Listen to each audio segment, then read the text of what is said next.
Supporters of Mr.Nasralla's alliance celebrated early Monday, filling the small plaza outside the hotel in Tegucigalpa, the capital, where the tribunal had set up operations for the vote.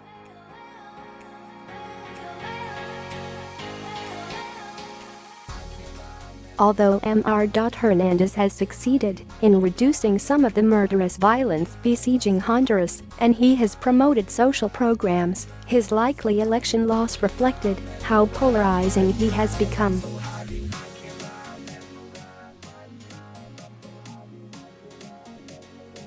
How he managed to get his name on the ballot may prove to be what damaged his candidacy the most.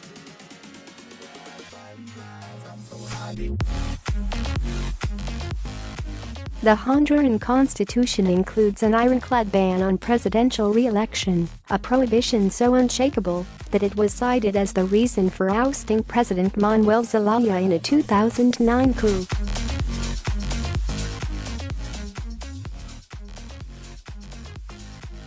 Back then, Mr.Zelaya was believed to be angling for a way to get around the ban, although his left-wing policies may have been the real reason the country's political and business elites wanted him out of Honduras.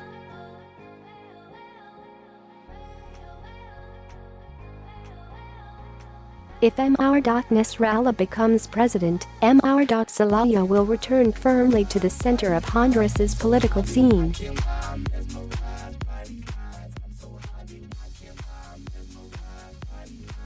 As the founder of Libra, the main party in the alliance, Mr.Zelaya campaigned with Mr.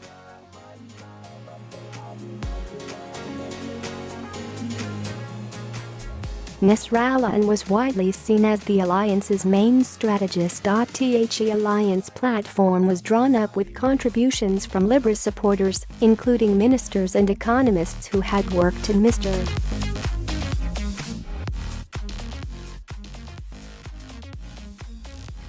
Zelaya's government.Although Mr.Hernández tried during the campaign to portray the alliance as a far-left group allied with Venezuela, at least some voters may have handed their votes to Mr.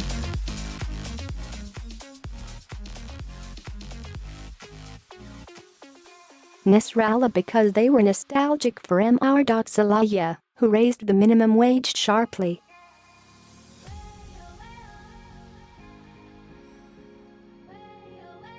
Mr.Nasralla, who did not enter politics until 2011 and speaks on the stump with the cadences of the game show host he once was, has benefited from the perception that he is an outsider who is not corrupt.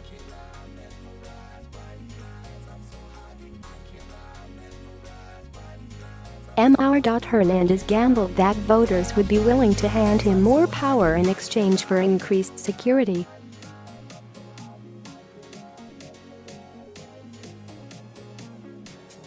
When he took office in 2013, drug and gang violence made Honduras the deadliest country in the world outside a war zone.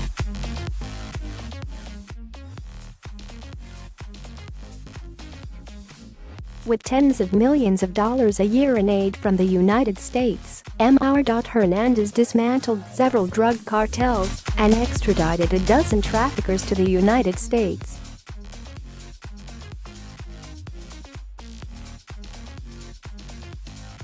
He also set up special investigative units in the police and the Attorney General's office and improved street policing in some of the worst neighborhoods.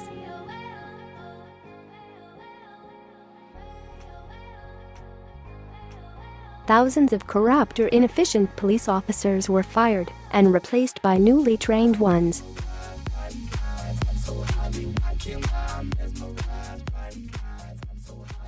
It is unclear if the top commanders believed to have been working for drug cartels will face prosecution.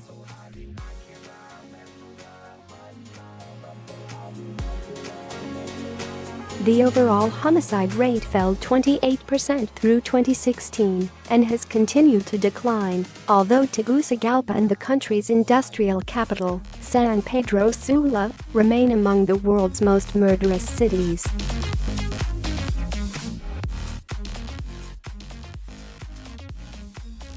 But Mr.Hernández has been tainted by broad evidence of corruption in the National Party.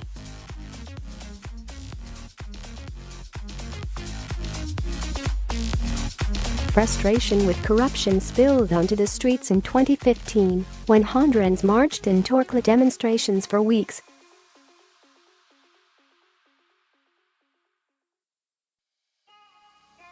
The movement forced Mr.Hernández to accept an outside panel of foreign prosecutors to work alongside Hondurans in the Attorney General's office to prepare anti-corruption cases.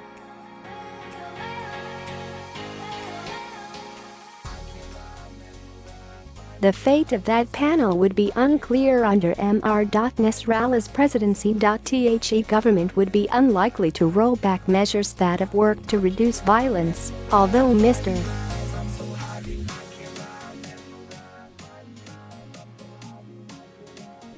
Nasralla has raised questions about some elements of the police purge.The alliance's platform also criticizes what it calls the servile relationship with the United States.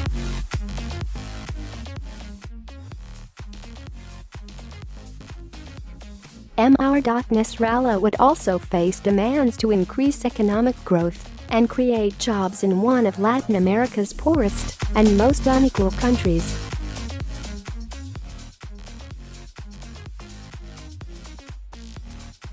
Almost two-thirds of Hondurans live in poverty and struggle for access to health care and other services.